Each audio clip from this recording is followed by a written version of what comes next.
Assalamualaikum warahmatullahi wabarakatuh. Saya Ella Rashika binti Rashidi, nombor matrik 057299.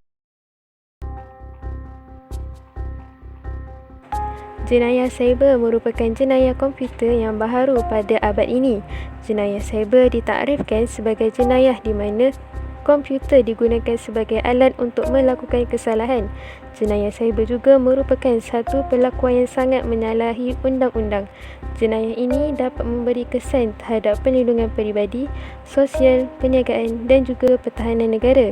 Antara kategori jenayah cyber ialah pencerobohan cyber, penipuan cyber dan kecurian, pornografi cyber dan keganasan cyber. Seterusnya, saya akan jelaskan 5 jenis jenayah cyber yang popular di dunia sekarang. Yang pertama, pelanggaran hak cipta ataupun copyright violation. Pelanggaran hak cipta bermaksud bahawa hak yang diberikan kepada pemegang hak cipta seperti penggunaan eksklusif karya untuk jangka waktu tertentu telah dilanggar oleh pihak ketiga. Secara umum, pelanggaran hak cipta berlaku ketika karya pemilik diterbitkan semula, diedarkan, dilakukan, diperlihatkan secara terbuka atau dibuat menjadi karya sendiri tanpa izin pemilik hak cipta. Sebagai contoh, seseorang individu telah mencuri karya seni ataupun lukisan orang lain dan dia telah menyebarkan lukisan tersebut dengan mengatakan itu adalah hasil yang dia lukis. Hal ini berlaku tanpa izin pemilik sebenar karya tersebut. Yang kedua, keganasan cyber ataupun cyber terrorism.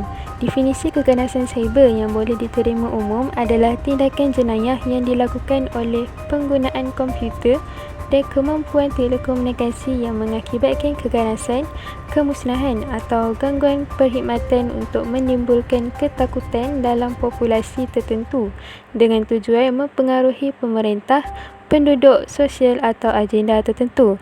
Contohnya, seseorang individu telah mengancam atau mengugut untuk mencapai keuntungan politik atau ideologi.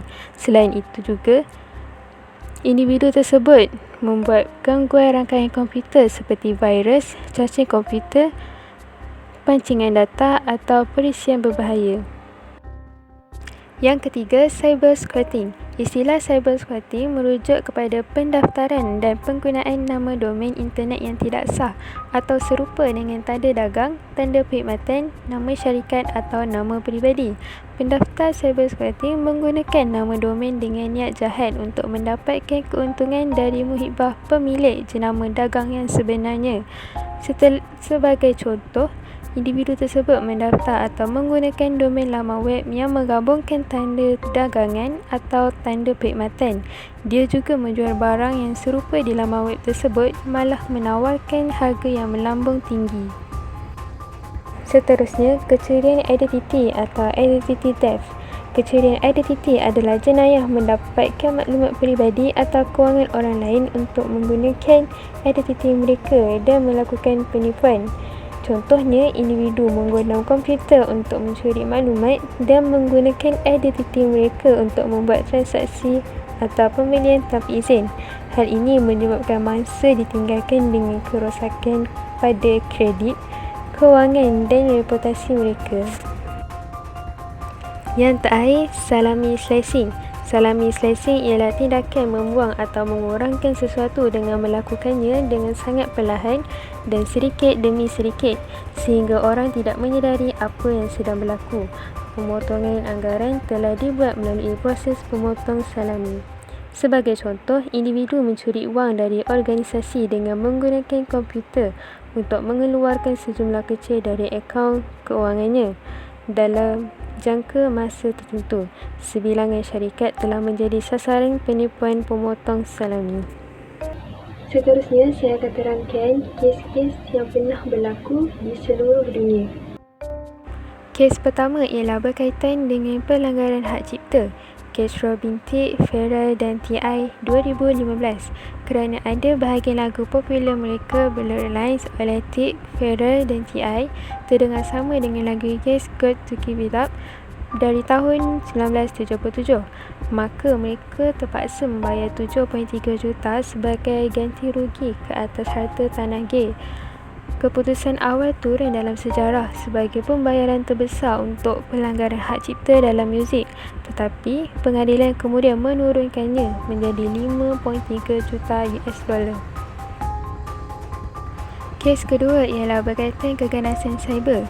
Kes Ken Gamble 2018. Dia berusia 18 tahun dan merupakan penggodam British, telah dijatuhkan hukuman 2 tahun dalam tahanan remaja. Disamar sebagai ketua CIA untuk mengakses maklumat yang sangat sensitif. Dia juga pengganas cyber pegawai Priscilla AS yang berprofil tinggi seperti ketua CIA ketika itu, John Brennan, atau pengarah Persikan Nasional James Clapper. Hakim mengatakan Gamble terlibat dalam keganasan cyber bermotifkan politik. Kes ketiga ialah berkaitan cyber squatting. Kes Mike Rowe 2003. Mike Rowe telah menubuhkan Microsoft.com untuk mempromosikan perkhidmatan reka bentuk webnya. Dia melakukannya kerana bunyi fonetik yang terdengar seperti Microsoft. Oleh kerana domain tersebut dapat dikelirukan secara fonetik dengan Microsoft.com, syarikat besar meminta agar dia memindahkan nama domain tersebut. Mereka menawarkan kepadanya $10 untuk harga pendaftaran asal. Ketika Rowe menuntut 10,000 untuk domain tersebut, Microsoft mengirim surat berhenti dan berhenti menuduhnya melakukan cyber squatting. Setelah reaksi balas orang ramai terhadap syarikat itu, penyelesaian dicapai di luar mahkamah. Kes keempat ialah berkaitan kecurian identiti. Kes Kenneth Gibson 2018. Kenneth Gibson adalah bekas profesional IT berusia 47 tahun dari Reno NV antara tahun 2012 dan 2017. Dia bekerja di sebuah syarikat besar di mana dia mempunyai akses ke maklumat pengenalan peribadi beribu-ribu pekerja dan pelanggan. Gibson secara rawak telah mencuri data dari majikannya sehingga pada hari dia meninggalkan syarikat itu, dia kemudian menyiapkan 8 komputer untuk menjalankan skrip atau automatik maklumat masa untuk membuka akaun palsu dan memindahkan wang. Lama-kelamaan, Gibson membuka kira-kira 8,000 akaun PayPal yang tidak sah dengan identiti yang dicuri. Dia kemudian membuka akaun kredit yang dihubungkan dengan akaun PayPal tersebut, mengeluarkan wang melalui pendahuluan tunai. Dana yang dicuri membolehkan Gibson dan keluarganya hidup mewah. Akhirnya, penjenayah ini telah ditangkap kerana pihak berkuasa dapat mengesan tindakan beliau apabila dia meminta agar PayPal mengirimkan cek kepadanya, tetapi nama salah satu daripada cek yang diminta ini sesuai dengan salah seorang mangsa Gibson. Gibson akhirnya mengaku dan pada 30 Julai 2018, dia dijatuhkan hukuman 4 tahun penjara bersama dengan 3 tahun pembebasan yang diawasi dan 100 jam khidmat masyarakat. Dia juga mesti membayar 1 juta US dollar sebagai ganti rugi dan kehilangan aset untuk menyumbang 3.5 juta US dollar yang dicuri. Kes kelima ialah berkaitan salami slicing. Kes pekerja perkhidmatan 2011. Di Buffalo, New York, seorang pekerja perkhidmatan tambang mencuri lebih daripada 200,000 US dollar, sejumlah wang dari agensi transit tempatan dalam 8 tahun 2003 hingga 2011. Menyalahkan ketagihan judi kerana kejahatannya, dia dijatuhkan hukuman penjara 2 tahun 6 bulan. Kesimpulannya, jenayah cyber merupakan masalah yang semakin banyak berlaku pada masa kini. Hal ini kerana semua komputer mempunyai sambungan pada rangkaian internet yang menghubungkan berjuta-juta pengguna komputer di seluruh dunia. Jenayah cyber ini jelas memberi kesan negatif kepada semua pihak. Masyarakat, firma, syarikat, organisasi maupun kerajaan turut terkesan. Hal ini tidak boleh dipandang remeh.